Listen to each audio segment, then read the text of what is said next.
Episode 62. You know, guys, I'm sure like many of you, I was so pumped for this episode, and when I finally watched it, I was just kind of left disappointed.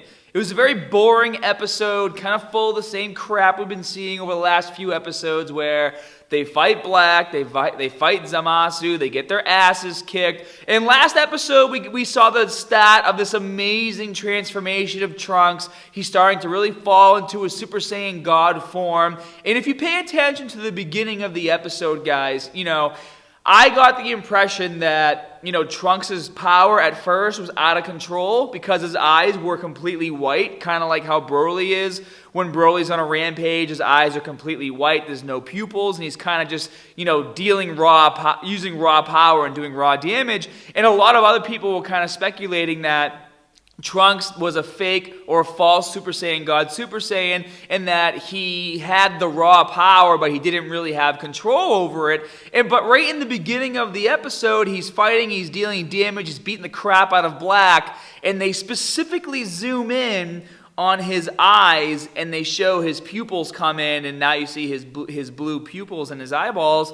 And to me, that told me that he gained control of this power that he had, and we still don't quite understand the full transformation. We still don't quite understand what's going on, because he clearly went to a level to where he was on par. I mean, we saw Goku fight Zamasu and Black and basically do the same amount of damage and basically withstand the same kind of assault from both of them, if not more from Trunks. I mean, Trunks took that blast, that double Kamehameha friggin' orb blast from Zamasu and Black like almost 3 times, I think. And to be honest with you, though, too, I'm getting sick and tired of seeing the same animation. Every time they did that move, it was the same exact animation, and that really irritates me because it's not like they don't have this huge budget where maybe they could have them do the move a little differently, or maybe they, instead of always coming from the front and showing them both come together, maybe they did it from the side and they went like this. I don't know, just make it a little different, that was really pissing me off, and I started to yawn at that point. I'm like, oh, here they go, they're going to do the double friggin' orb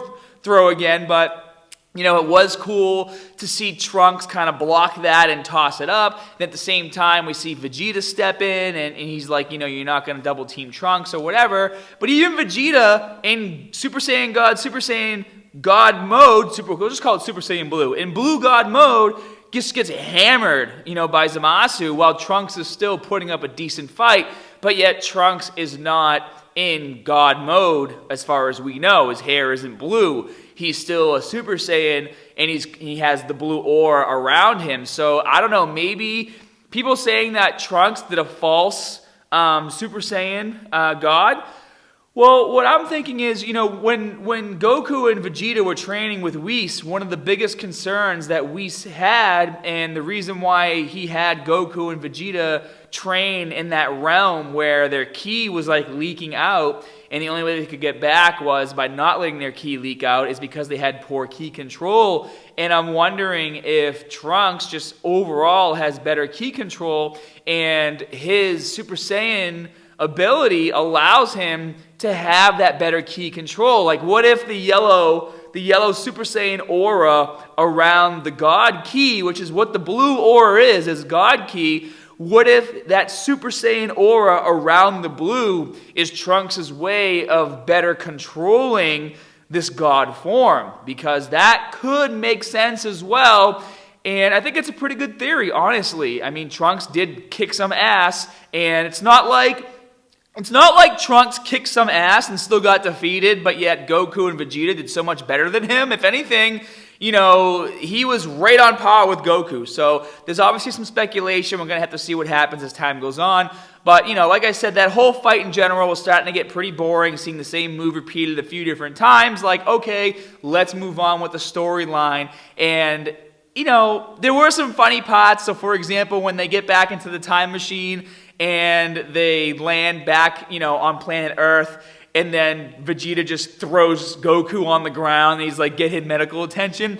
And there's been a bunch of times throughout the series where they've basically been injured I think there was another time where Goku was injured and Vegeta just like straight up kicked him as hard as he could to get him off the battlefield. Like there's funny stuff like that that happens throughout the series, and I like that tension that there always is between Goku and Vegeta, even when they're like badly defeated. You know, well, Goku's a little better. He at least, you know, he's more tender love and care when he's dealing with, you know, enemies that are wounded, but Vegeta just doesn't care. He just like throws him on the ground and he's like, ow, that hurt. I thought that was pretty hilarious. But, you know, they get back, they go back in time, and they talk to Lord Beerus and Whis, and they're saying how, you know, it didn't happen the way you thought it would, and then Beerus gets all butthurt, and Bulma's going to punch him, and Vegeta's like, no, we need to figure out a strategy. And so then, obviously, you know, Lord Beerus and Whis start trying to figure out what's really going on, and they leave you with this impression that, you know, Beerus might be going to the future to handle this situation, but they also, you know, let you know that it's impossible. Like, they're not allowed to travel in time. We already learned this when they went to go see the Kaioshins. They're not allowed to really manipulate the timeline. So we don't know if Lord Beerus is going to be the one to kind of go to the future and take care of things. I mean, I hope he doesn't. We'd rather see Trunks, you know, take care of all this stuff. And there were some other things that happened too. You know, we got to see, like, when the whole story was being told and Gohan was there, and we got to kind of see, like, the look of fear in Gohan's eyes, and he was kind of, like, just completely unaware of all this stuff that was happening, and he had that flashback to when Trunks went to go see him, and Trunks didn't really say anything because he just wanted to see Gohan, and obviously saw that Gohan was living a different life. And, you know, we've all been complaining, when is, you know, Gohan going to man up and start, you know, training again? And I don't know, I feel like they don't do things just to do them. I think the fact that they had Gohan there, and that they had Gohan kind of say, like, I had no idea this was going on, and how scared he looked, I think that's going to really kick him in the ass to get him training again. That, you know, the other fighters don't even consider him, you know, able to help. That, I mean, if that was me and I was Pat Saiyan and I was looked at as like this weakling that, you know, in the past when I was a kid defeated Cell and I was a hero, and now people don't even ask me for help, like, I think that would really, you know, bother me if I had that, you know, half Saiyan blood like he does. So I feel like, I mean, it'd bother me now. I wouldn't want people not to rely on me, but you know what I'm saying. So I feel like that's going to kind of kickstart him. But, you know, the episode itself, the way it ended was really stupid. And I know a lot of people have been talking about this, the MaFuuba, whatever it's called.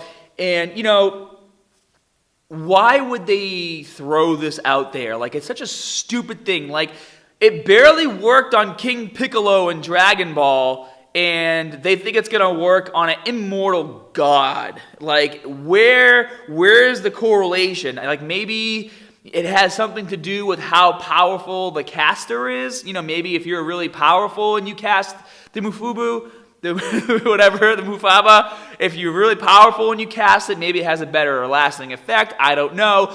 But we all hope that this ends one way or another with Goku and Vegeta finally fusing and becoming Gogeta. And, you know, it's funny, like, all the episodes of all the seasons of all the different series kind of jumble in my head. And I was talking about this with one of my buddies, and I was like, you know, I never really quite took this in, but Gogeta has never appeared in this series. Gogeta was only a GT character, but, like, you know, when you watch all the episodes and you get really involved in it, sometimes you forget, like, the timeline that you're in. And I was like, oh yeah, they never really did Gogeta. So, like, Gogeta is still this new thing that we're going to be seeing for the first time. So I'm wondering if they introduce Gogeta, if they're going to change him or give him a different name, or, like, we really don't even know what this fusion's going to be. Everyone's saying, you know, fuse and make Gogeta, but what if they fuse and they make a totally new character just to kind of pull away from GT? So I'm kind of excited about that.